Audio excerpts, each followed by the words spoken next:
Can we talk about it? I just want to talk about it. Another episode of Healthy Discussion. And today's topic, like I told y'all in my previous video, Hamas and Israel.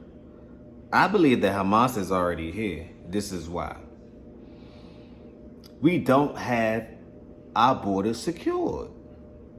Our border is wide open. The Venezuelan coming over, the Argentinians coming over, El Salvadorians coming over. Everybody across the whole world, the Israelites is coming over. People from Hamas is coming over. Smash that like button if you agree. Who else is coming over? You may be coming over. You in the back, behind the person, that person is coming over. Everyone is coming over. It's like they're giving out free boarding passes. Here you go. Come on over to the United States.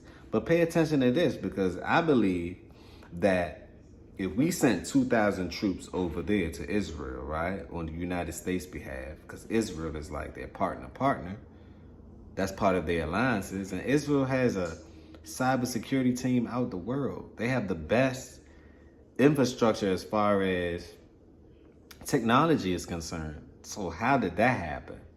Question mark, question mark. Put a question mark down below if you confused and puzzled as like me. How did that happen? Do you believe the United States front, do you believe that they gave money to Israel and Hamas at the same time? Smash that like button. Leave them comments down below. I want to know. $6 billion supposedly, hypothetically, allegedly. Now we know that the GoFundMe for Israel is over $200 million. People donated already, and it's ongoing. So I look at it as, is this a repeat of Ukraine, a laundromat, or not? Who got rich off of it? Did you get rich off of it? But pay attention to this. Thanks so much, Carly. Our next guest grew up on the West Bank, where his father was a founding member of Hamas. He was groomed to take a senior role before he turned on the terrorist group in prison. Spying for Israel now, converted to Christianity, and ultimately seeking asylum in the U.S. Musab Hassan returns to us now, as he came a few years ago, and now we got more than ever. Musab, it's great to see you. We'd love to know the insight of this group and how they were able to pull off what they did October 7th. First, can you tell the audience your background, people that didn't read your book? I was born at the heart of Hamas leadership, and I know them very well. Y'all heard him. He was born at the heart of the leadership. He's basically saying that these people aren't people you need to be playing with. So why, the USA, Joe Biden, Mr. Biden, why are you playing with the borders? Why are you leaving the borders open knowing that we are at war? Now, look at it like this. Because I'm here to connect the dots, and let's put it all together, right? If we're at war and we are funding both the problem and the solution, right? They consider when the immigrants come over here on this side, what y'all think's happening? We're actually bringing a solution to the problem that we have. It's called labor shortage. Let me repeat. The United States have a labor shortage problem. How do we better fix that? Immigrants. Smash that like button if you agree. Let me know. I want to know what you think. Have y'all noticed that when there's an influx of more immigrants, don't you see constructions go out the roof? Smash that like button if you have eyes and you can see clearly. Because every time I see an influx of immigration, and I'm an immigrant myself, so I understand, I understand to pay attention to these key notes. Let me see who's that at the door. One moment. Let me see who's that at the door.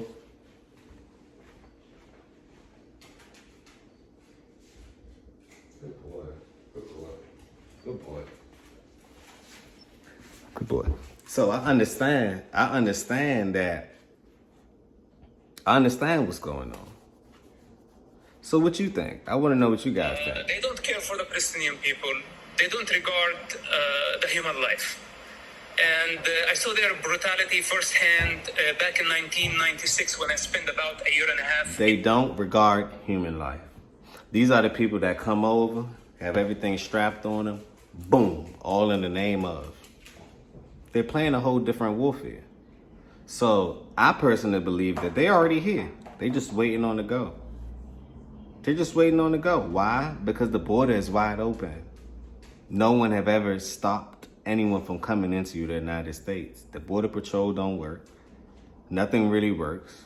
You don't know if you're bringing in civilized people or criminal-minded people. How do you know? The United States vetting process, they need a software for that because they don't know. They just think that this is the solution for the labor, just as much as they're making AI and machines to pick up for the labor shortage. But no one is really talking about what's really going on. I don't even think it's the labor shortage. That's a big issue, which it can be. But one of the biggest issues is the supply chain. The supply chain, as we know before, no longer exists. Smash that like button if you agree. There's certain stores that you go into and you don't even get what you used to get anymore. Smash that like button if you understand what I'm saying. So we have a bigger issue at play. We know that the car industry is changing due to EV. Everything is changing all at once. Technology is changing, AI. The workforce is changing. The laws are changing. Everything is changing all at once. You have zero emission carbon footprints. Now, if you have a business by 2030, you have to make sure that you have zero carbon footprint. So watch what Amazon gonna do. Watch what all these businesses gonna do if they can't control their subcontractor. They're just gonna X you and cut you off. You got job layoffs. You got people doing strikes from the UAW to the Casa Permanente. Everything is happening all at once. So this is the drastic shift. Once again, this is the drastic shift. And what are you doing about it? Are you skilling up? Are you scaling up? What's going on? Are you creating solutions? Are you the same person that you were yesterday? Or are you becoming a new person because you must? Smash that like button if you agree, but let's continue with Hamas. Megiddo prison. You know, they killed so many Palestinian people at that time. And this is when I decided that I cannot be together with this movement. In fact, I asked myself a question. What if they become a ruling party at some point? What will they do? If they succeed in destroying Israel and building their state, what will they do? They will kill our people. And this was the first question, that actually I had to be honest with myself. Even though Hamas gave me advantages, I was like a prince in that world.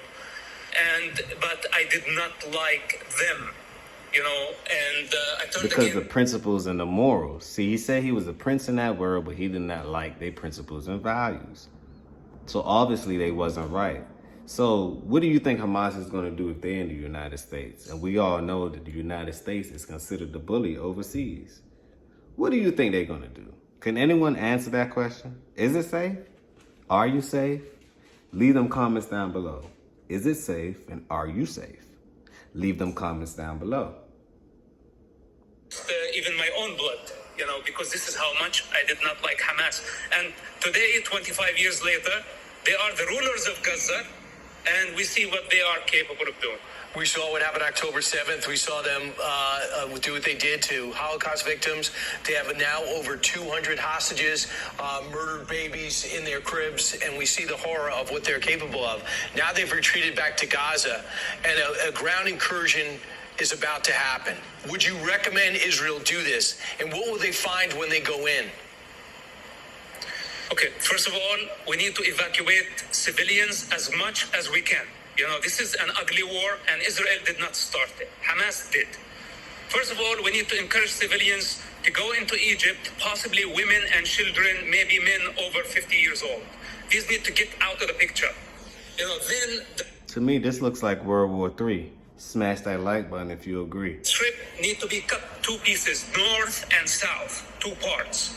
The northern part, this is where most of the tunnels are.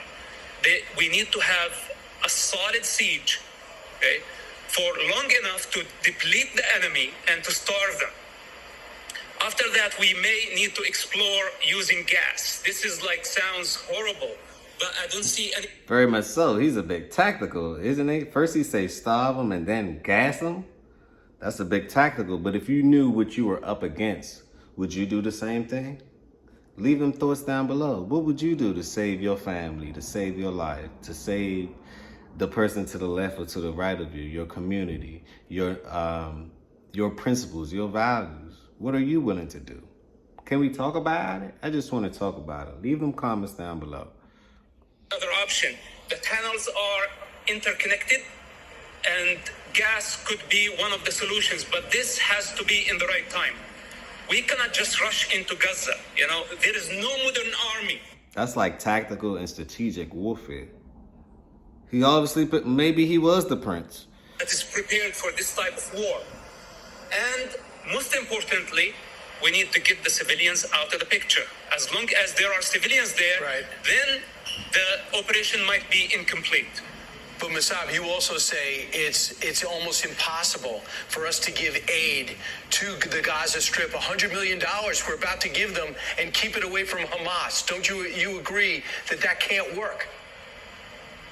Look, after we destroy the tunnels, we need to finish Hamas rule in Gaza Strip. This is priority number one.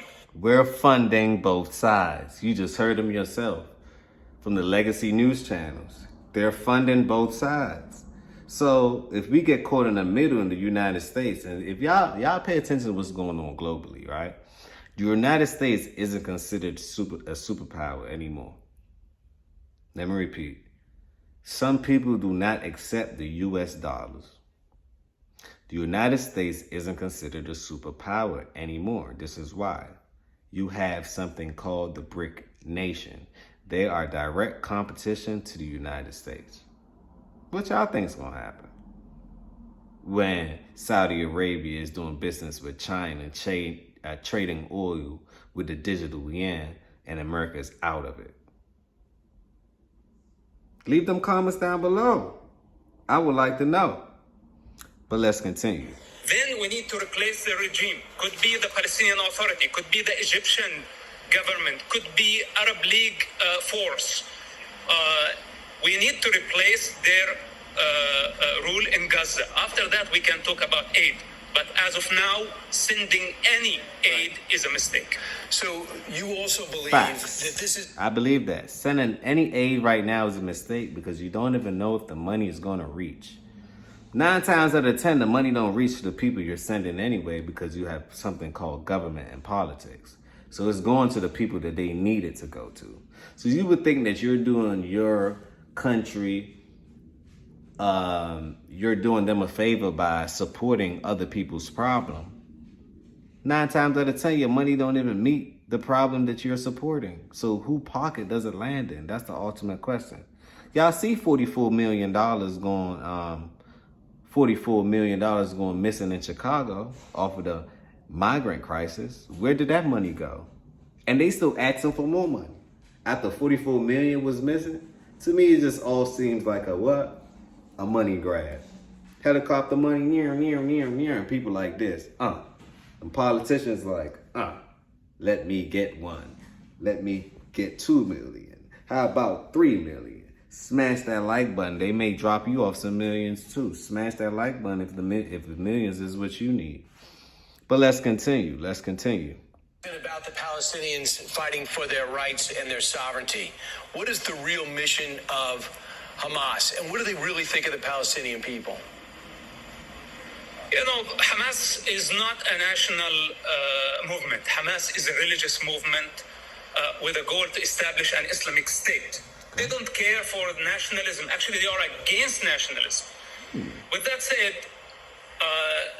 my understanding that they are using the Palestinian cause only to achieve their goals, so the long-term goal, transforming the Middle East and the world into an Islamic state. This is Hamas agendas, and they are not hidden, by the way. So Hamas is serving foreign agendas. We're talking about Iran, and we're talking about Russia lately. Hamas serve... Do y'all hear this? They serve Iran, and they serve Russia. And Russia is at war with who? Ukraine.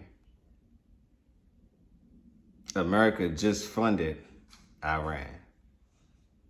Iran is Hamas. Russia is Hamas. He just told you.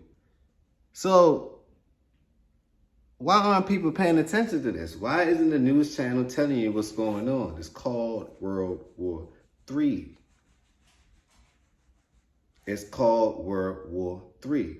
Leave them comments down below. I want to know, do you already think that Hamas is already across the border to the United States? And if so, how many? Leave them comments down below. I want to know. When do you think it's going to be time to tick, tick, boom? And it can happen any day now. They can wait 5, they can wait 10 years. They can play the patient man's game. Do you think that will bring weight to the USA? I just want to know your thoughts and opinion. And once again, this is not a video that I'm promoting fear. I just want to make sure people are aware, right? I want to make sure you're aware of what's going on. This is nothing fearful. We're just bringing awareness to your front door, to a screen near you. Can we talk about it? I just want to talk about it. Another healthy discussion.